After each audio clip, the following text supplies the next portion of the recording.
For 27 years, nobody dared set foot on the dark mountains. Folks used to say that anyone who crossed that canyon never came back. But on that dead, quiet morning, dozens of masked warriors shattered the pact of fear. They were hunting someone and didn't even realize they were already walking corpses. The stones of the canyon groaned under the weight of the coming storm. A black sky, heavy and merciless, began swallowing the peaks. The wind screamed through the rocks like the earth itself was warning that something sacred had just been broken. Deep in the heart of the dark mountains, where the dry weeds bowed under centuries of silence, an old monk guided his wooden cart down a narrow path. His crimson robes burned against the pale dirt. A long silver beard framed his face, calm as stone. But his eyes, deep and unreadable, carried centuries of silence and blood. He was the last master of the Broken Mist Temple, a place men had long forgotten, hidden high in the mountains where time froze and war was trained in whispers. No map showed its walls. No pilgrim ever stumbled upon it by chance.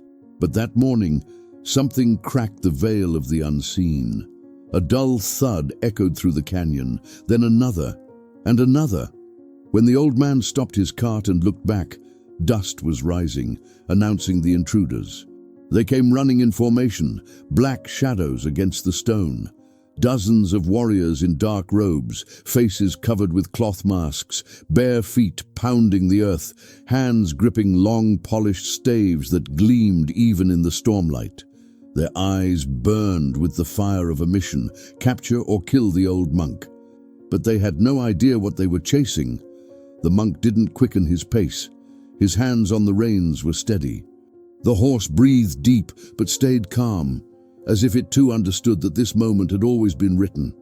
Rain began to fall, sharp and heavy, shattering against the rock like broken blades. A thunderclap tore open the sky, and the warriors roared as one, charging down the narrow pass. The cart shuddered as the ground shook. The monk lifted his face to the clouds, closed his eyes for a breath, and inhaled. It wasn't fear. It was memory. The warriors closed in, every step like the beat of a war drum.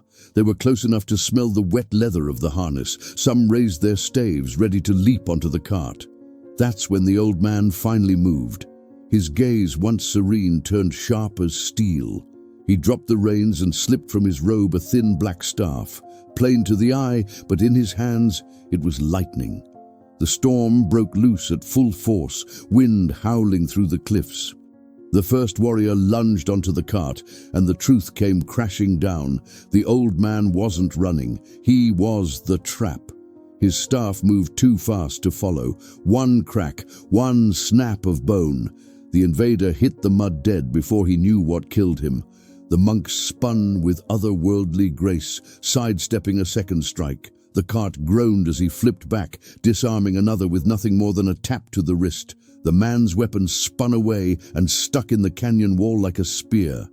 One by one, they fell. There was no rush, no wasted effort. It was like he was dancing at the eye of the storm, every step exact, every strike a death sentence. At the rear, the ones who hadn't attacked froze. A whisper rippled through their ranks.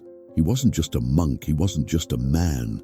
He was the living legend they'd been told was buried in these cursed mountains. The sky split with thunder. Blood ran with the rain, staining the stone. And still, the monk stood tall, eyes locked on his enemies. He didn't run, he didn't beg. In that moment, every soul, even the hunters themselves, realized they weren't chasing prey. They were walking straight into a fate that would never let them out alive. The cart rattled in the wind, the horse reared, and the monk stepped forward, staff in hand, while the storm roared above. And then, in a voice calm as the grave, almost lost to the thunder, he said, "You came here to kill me, but anyone who crosses this canyon never comes back." The thunder answered for them, and the slaughter began. When it was over, the silence was so deep, even the birds seemed to have forgotten how to sing. The bodies of the fallen warriors lay scattered like cursed offerings across the canyon floor. while the rain kept falling in thin blades, washing the blood from the stone. Shen Li didn't move for a long while. Back on the cart, the old monk stared at the canyon's shadows with eyes that saw more than stone and wind. They saw memories, invisible scars woven into the fabric of the world. That ambush hadn't been random. Those men, disciplined as they looked, didn't belong to these mountains. Their scent, the weight of their steps, the fake rage in their eyes. Everything screamed outside training. Orders given from somewhere far away. But why now? Why break 27 years of silence? He knew there'd be no time for questions, only answers written with body and staff. Shen Li stepped down from the cart and walked among the dead. He picked up one of their staves and snapped it in half with a single strike. The inside was hollow. Hidden within, a metal tube carved with a seal.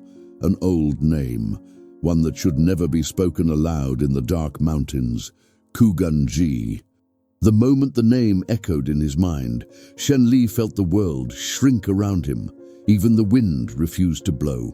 Kugan-ji had once been his brother in the temple, a prodigy and a traitor, banished from the temple of the broken mist for breaking the code of the invisible, seeking power over silence, domination over balance. He'd sworn vengeance before vanishing into the lower mists of the world. Shen Li had believed him dead, but the seal told a different story. A summons, a warning, maybe a trap. The old monk said nothing. He strapped the broken staff across his back and climbed onto the cart once more. Far away, the storm rolled back, but the real tempest was only just beginning. Deep within the mountains, where even echoes dared not enter, a temple carved from stone breathed with ancient life. Oil lanterns burned with ghostly blue flames. Masked men knelt before a statue built entirely from polished bone. And at the front, seated on a throne of black stone, was Kugan-ji, unrecognizable now, his arms inked with tattoos made from human ash, his eyes hidden beneath a black silk veil.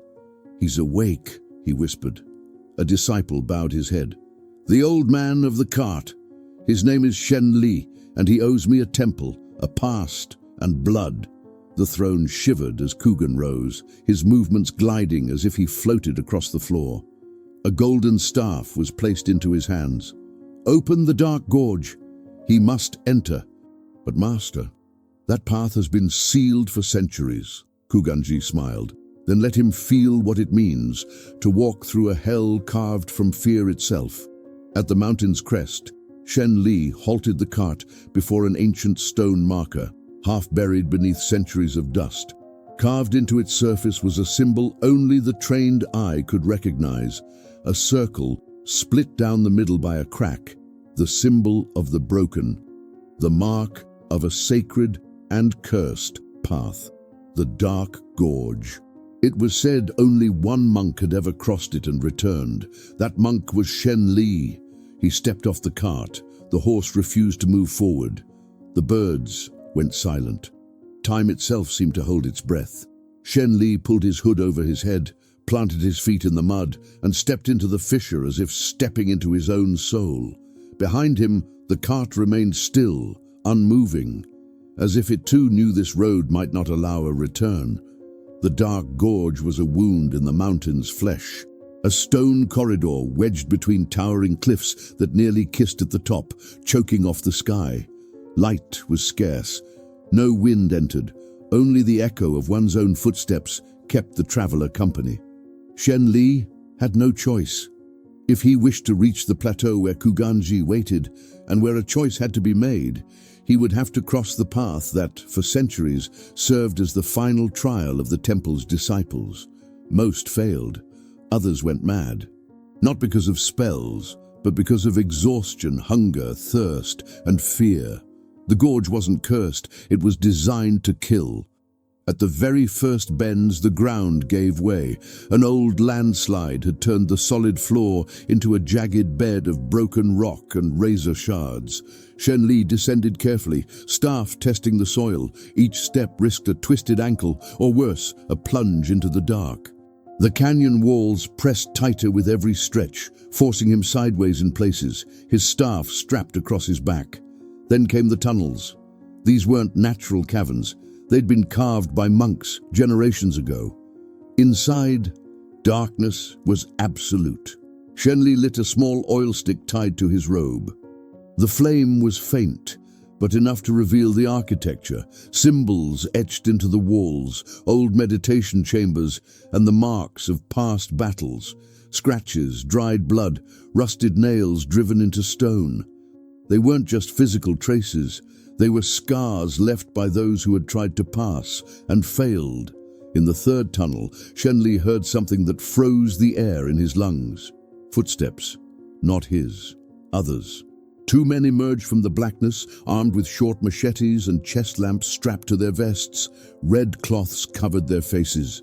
These weren't disciples, they were hired killers, mercenaries sent by Kugan to make sure Shenli never left alive. The first lunged fast, low stance, horizontal slash aimed for the throat.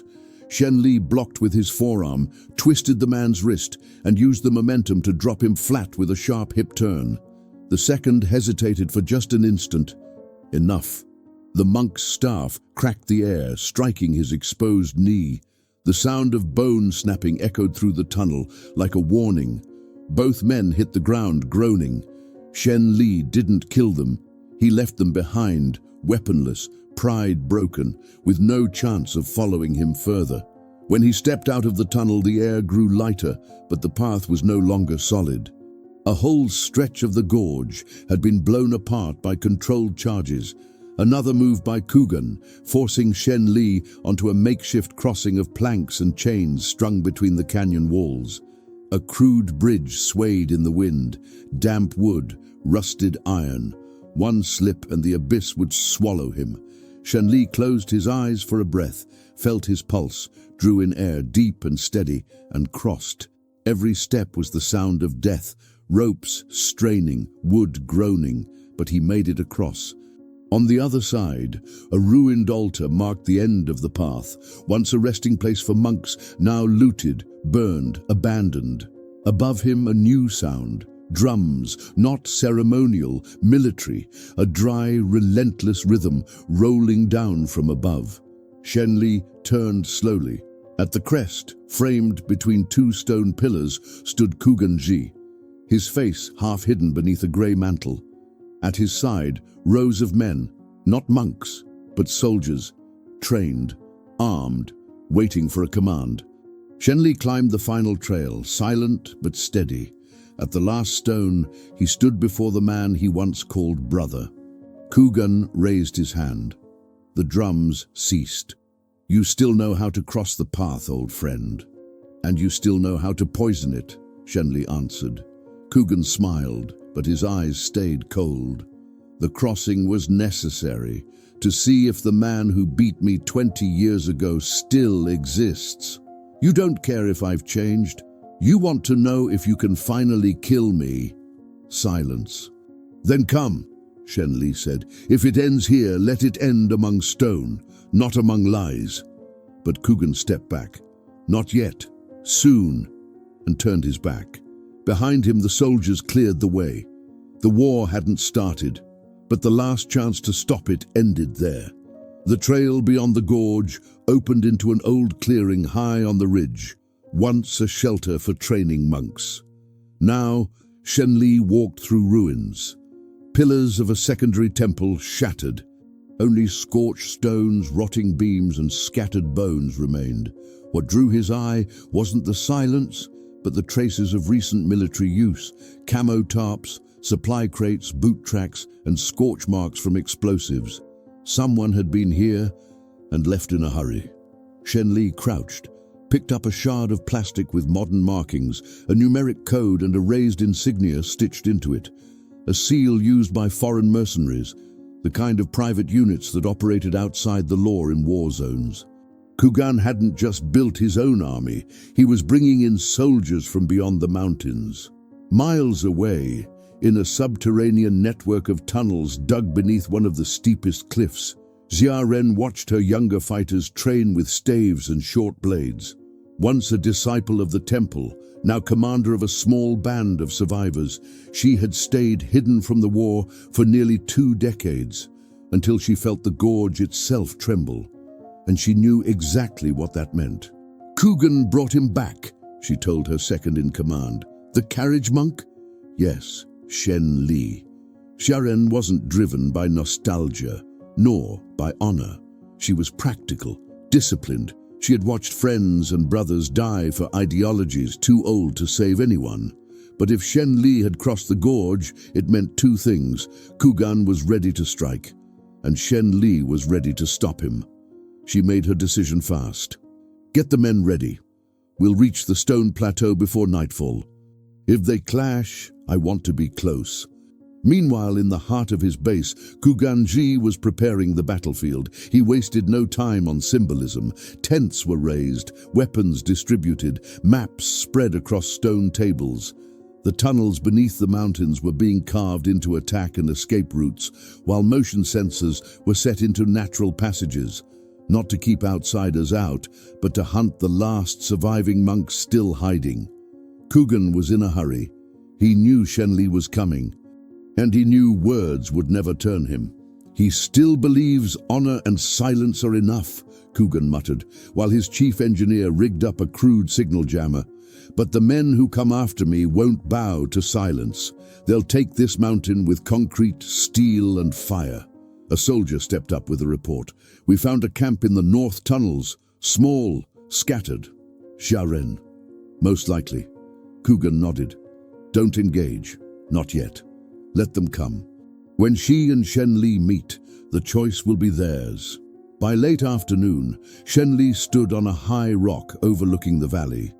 Below, he saw Coogan's camp. Constant movement. Groups in formation. Speeches shouted. Weapons checked. It wasn't an army of monks. It was a professional force, ready to turn the mountain into a fortress. And then he noticed something else. A truck parked near the camp's center, branded with the insignia of a civilian demolition company. Coogan wasn't just occupying the mountain.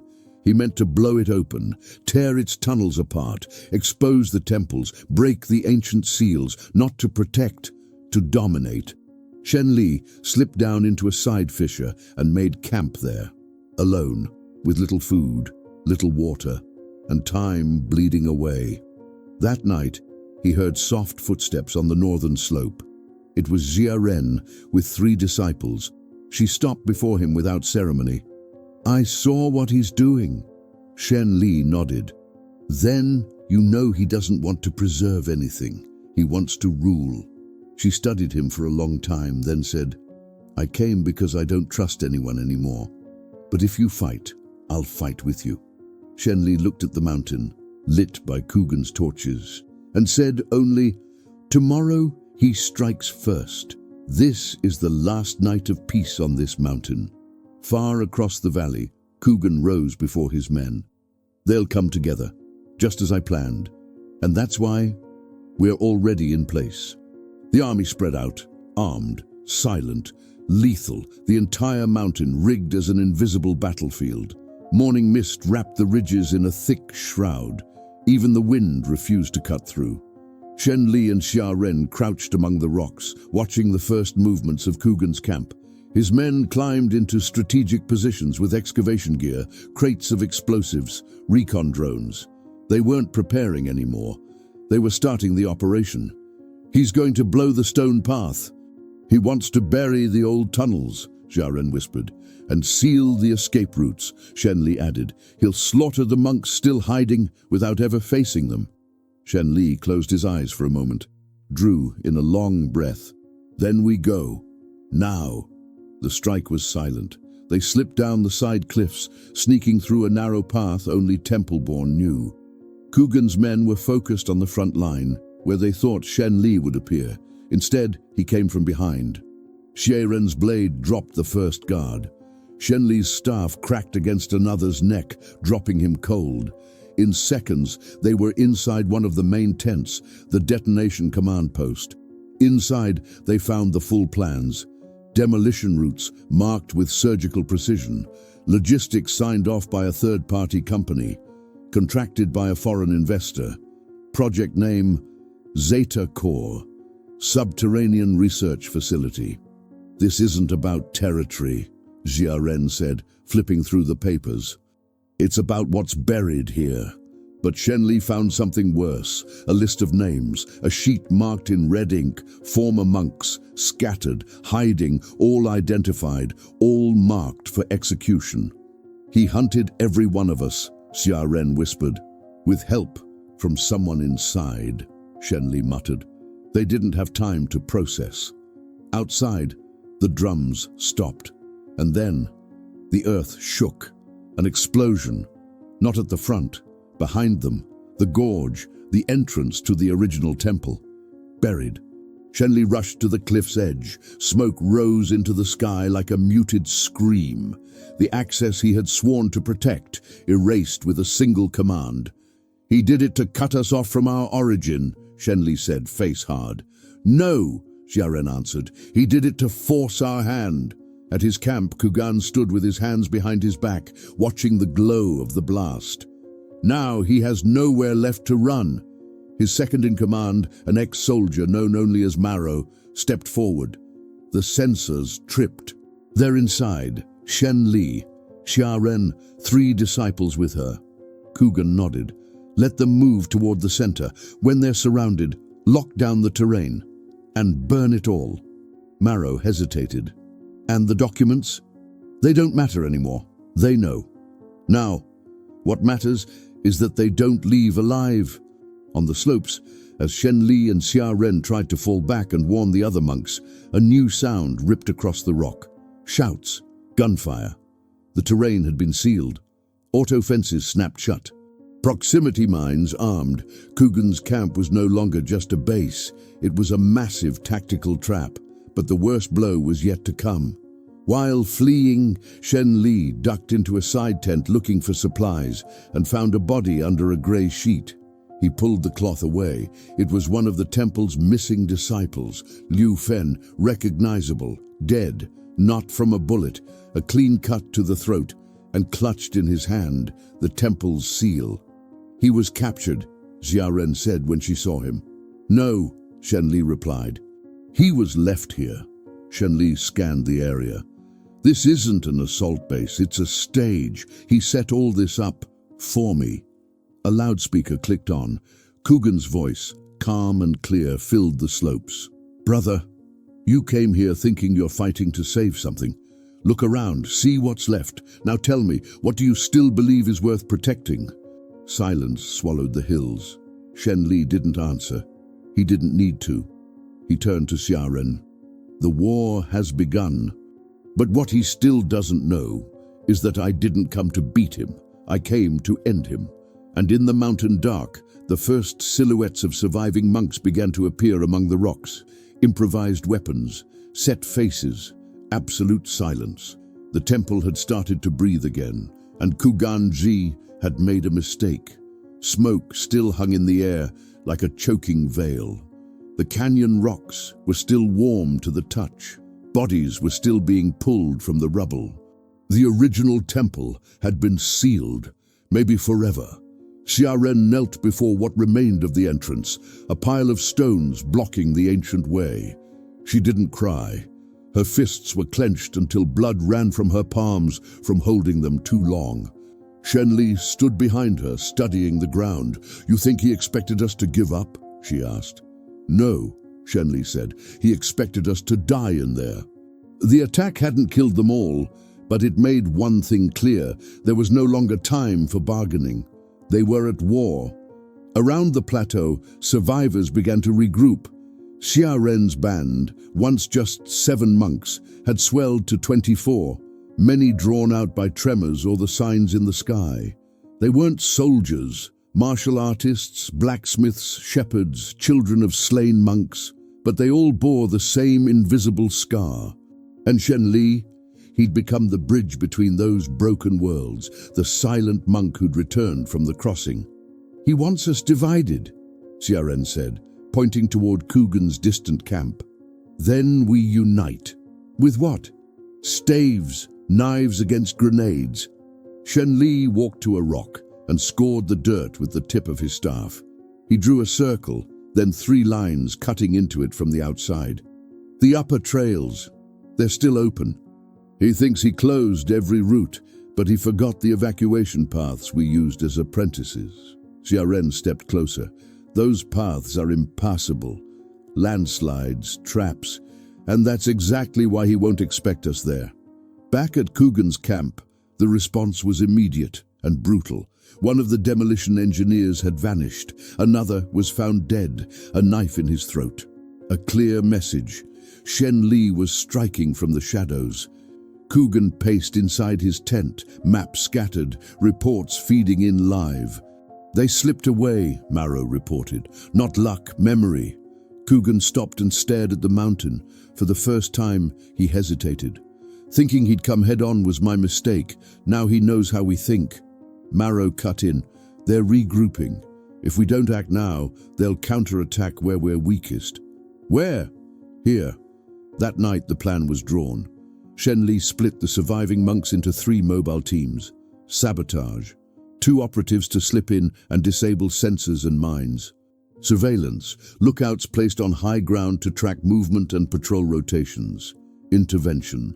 A small, fast unit to cut supply lines and clear Coogan's camp from its base. But Shen Li's real goal wasn't to raise the camp. It was to get to Coogan alone. You're going to die, Xiaren said when she realized his plan. Maybe. He's not the man you knew. Neither am I. Shen Li turned to her. I didn't come to start over. I came to finish this. At the turn of dawn, the first strike hit. Silent, surgical, exactly how the temple taught. A watchtower blew. A secondary path was seized. Marrow's command tent went up in flames. Coogan's first response was brutal. Bring everything. Prepare the outer wall. Don't let a single one of them leave the mountain. But he missed the critical point. Shen Li didn't want to leave. He kept going inward. He was already moving through the shadows of the main base. The mountain slept with its eyes open. Shen Li slipped between boulders, down ancient tunnels and moss-choked trails where every step demanded caution, as if the ground might collapse beneath him. And it could. Coogan's base had been fully militarized. Armed men patrolled inner routes with chest-mounted lamps. Trained dogs tracked scents. Sensors pinged at the slightest interference. What had once been a place of contemplation was now a maze of war. And still, Shen Li went in, alone. Meanwhile, Xiaren was drilling the newcomers on the edge of the hidden clearing. They improvised weights from rocks, fashioned blades from farming tools, made staves from hoe handles and planks. Mistakes meant correction. Weakness meant replacement. She wasn't soft, but she was fair. She was shaping the core of a resistance. What had been a scattered group became coordinated. Most important, they've learned to obey silence, she told one of the old disciples. That may keep us alive longer than any sword. Inside Coogan's compound, Shen Li studied the layout, counting steps, mapping routes, noting shift changes. He watched responses to stimuli, listened for alarm patterns. At midnight, he tripped 2 sensors in the west on purpose. Troops abandoned the east flank immediately, confirmed. Coogan still thought like a soldier, linear, direct, impatient. Shen Li was no longer the same monk from 30 years ago. He didn't need to be faster or stronger. He needed to be unseen. In the days that followed, the surgical hits kept coming. Watch posts neutralized, power cables cut, water sources fouled with plant roots that caused vomiting and fever. Coogan's reply was swift. Seal the outer routes, reinforce the main caves. If necessary, implode the secondary paths. They want to surround us, then we'll bury ourselves. But Shen Li didn't want to surround him. He wanted to compress him, shrink the space where Coogan felt in control, until only one option remained: face him. In the clearing, Xiaren began to notice the new monks changing. They're faster, said one veteran. They're angrier, she replied. That worried her. Anger can be useful but dangerous. During a drill, one disciple snapped a partner's collarbone in a reckless move. She put him in isolation for 2 days, wordless. When he returned, he apologized with his head bowed. "We're not making soldiers," one of the elders commented. "No," Xiaoren answered, "we're making survivors." On the third night after Marrow's tent was burned, Shen Li was nearly caught. 2 night guards altered their patrol pattern. He had to climb the outside of the cliff with only the moon behind thin clouds. His hand slipped in a damp crevice. His body nearly fell. The staff tied to his waist by a cloth loop saved him. For the first time in a long while, Shen Li felt the weight of age. Clinging to the rock, gasping, caked in mud, he realized this wasn't about skill anymore. It was about endurance. Who could hold on the longest? He wasn't the quickest monk, nor the deadliest, but he was the only one willing to see it through with a clear conscience. Later that night, Shen Li slipped into one of the main command tents.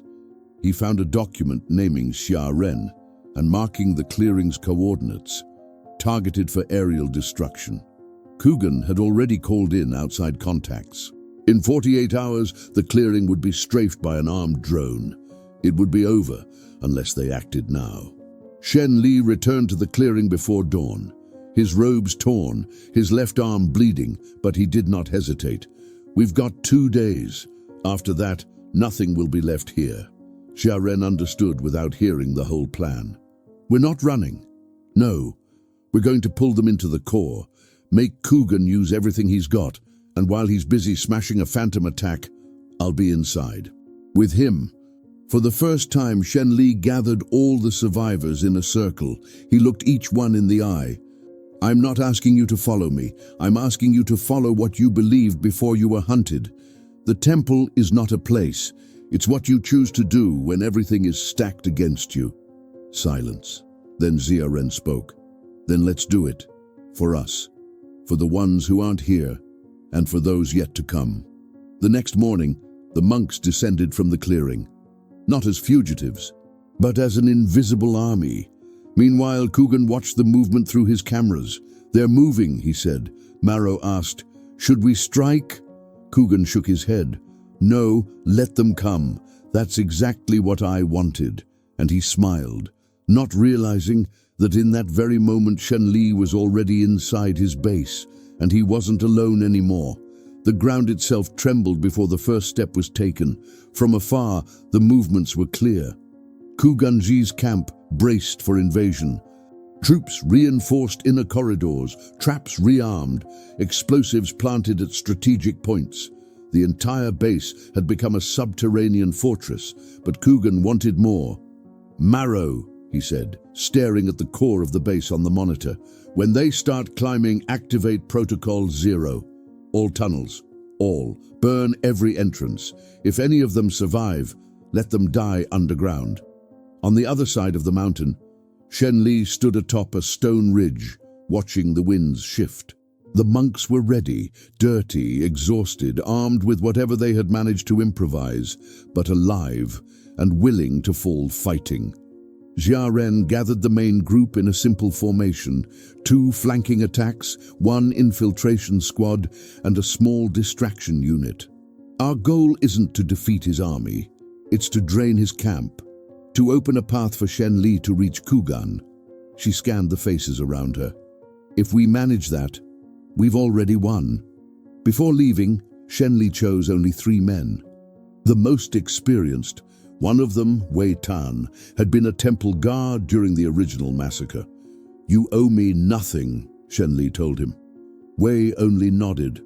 "What brought me here wasn't the temple, it was what was left after." They slipped into the underground routes only the masters remembered.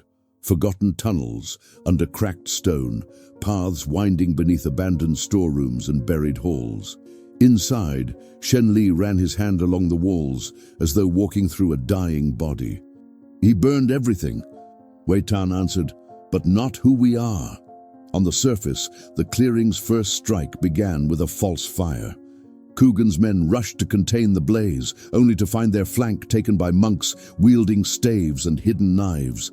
It was quick, precise, silent. Xiaoren was in the front line. She gave no orders, she just charged. Inside the base, Kugan tracked everything on fractured screens. "What are they trying to do?" "It's not a full assault," Maro replied. "It's cover. They're creating a distraction." Kugan narrowed his eyes. "Where is Shen Li?"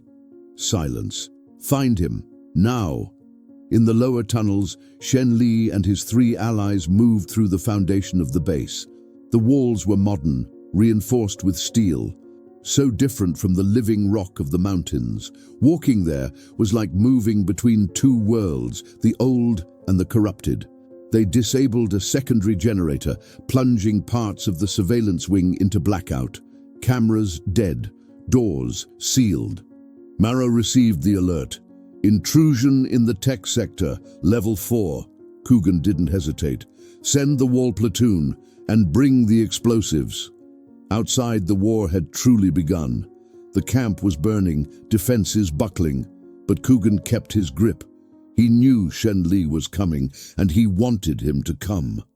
In the tunnels, Shen Li's team reached the central corridor. Through an intercepted radio, they heard the order. "All entry points prepared for implosion." Shen Li stopped, looked at Wei Tan. "This isn't a base, it's a tomb. So do we go in or out?" "In." They sprinted forward.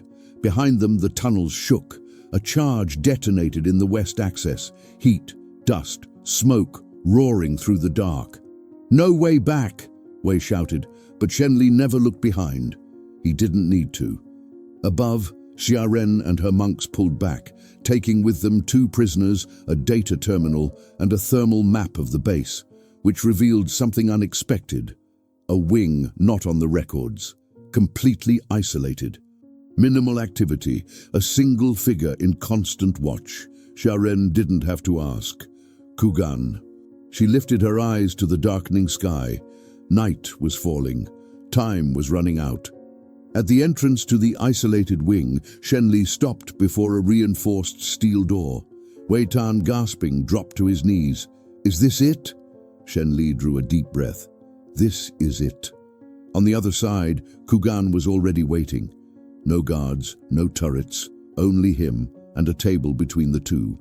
On the wall, a staff identical to Shen Li's, mounted like a trophy, the entire past, dragged into that room. Everything avoided was about to explode. The room was small, windowless, silent, cold concrete, dim light. 2 chairs, 1 table, 2 men who once called each other brother. Kugan sat calmly, dressed plain like a monk, but his eyes betrayed him. He wasn't here to talk. Shen Li entered with his staff on his back. No escort, no plan.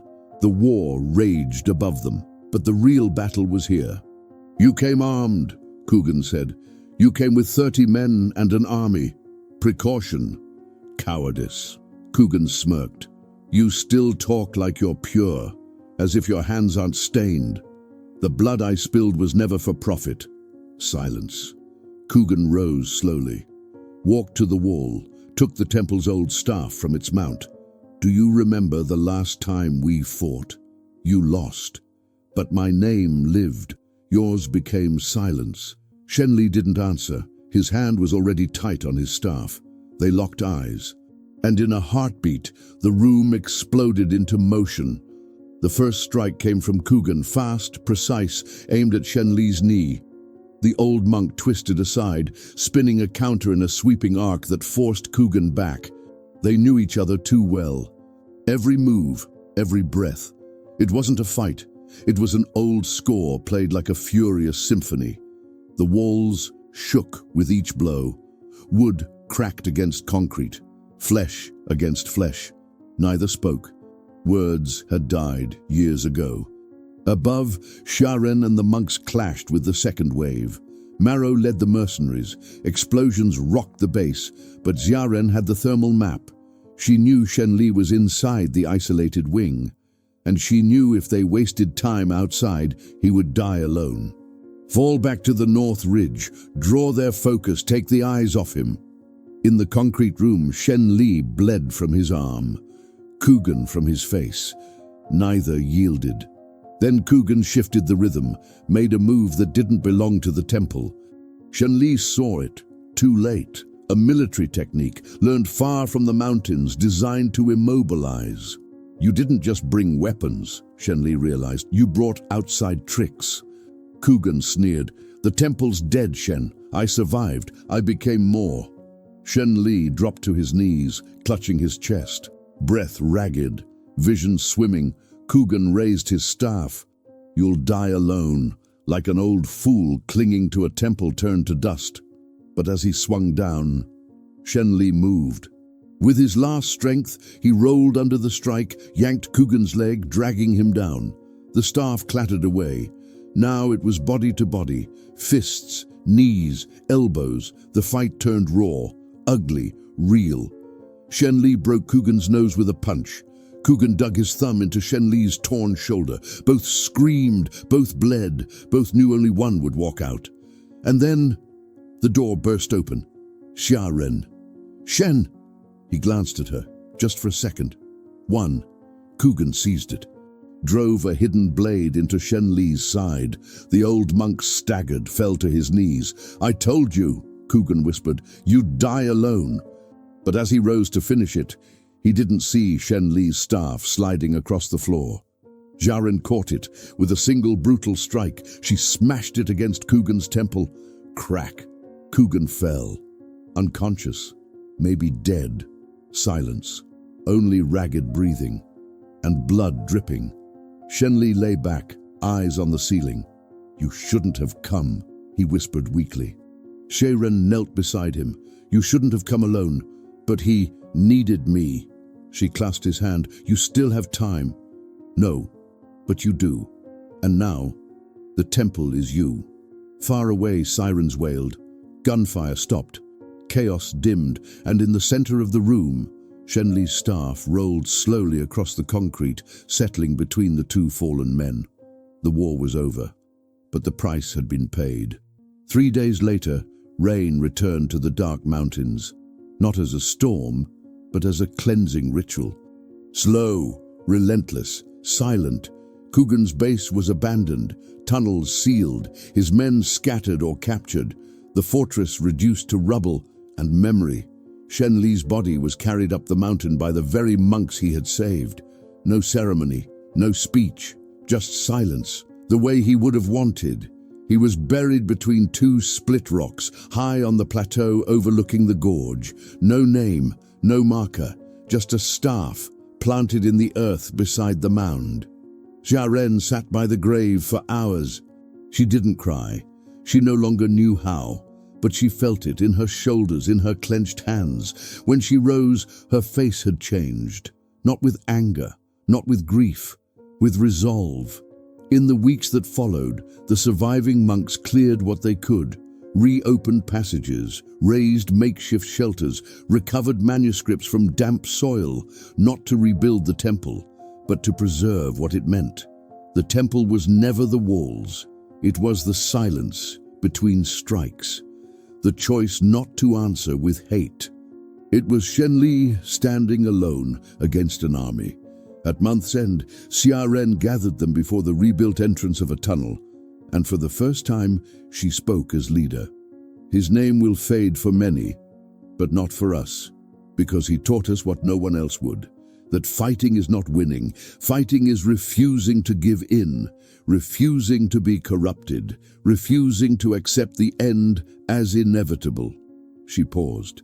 Today, we don't rebuild the temple. Today, we become the temple. And the mountain is still ours. And then, without ceremony, she turned into the tunnel's dark. The monks followed one by one, wordless. The rain fell on, and for a moment the staff beside Shenli's grave seemed to tremble in the wind. Maybe it was only echo, or maybe the mountain breathing again. Months later, a lone traveler wandered the dark mountain trails. He wasn't seeking anything, just passing through. But lost in the fog, he stumbled upon something absent from any map, a staff planted between two split rocks. The wood was worn, but steady. Carved faintly in the stone behind it was a single phrase, "Silence triumphs when fury fades." The man didn't understand, but as he moved on, he tipped his hat. The mountain was still alive. If this story resonates with you, if Shen Li's silence, Xia Ren's resolve, or the weight of the dark mountains stirred something inside, share it. Speak of it. Ask who we are when everything is taken from us, and what remains when there's no temple, no title, no protection. The war ended, but the choices remain. After all, who are we when no one is watching? Comment, share your vision, and if you dare, return to the mountains. They're always waiting.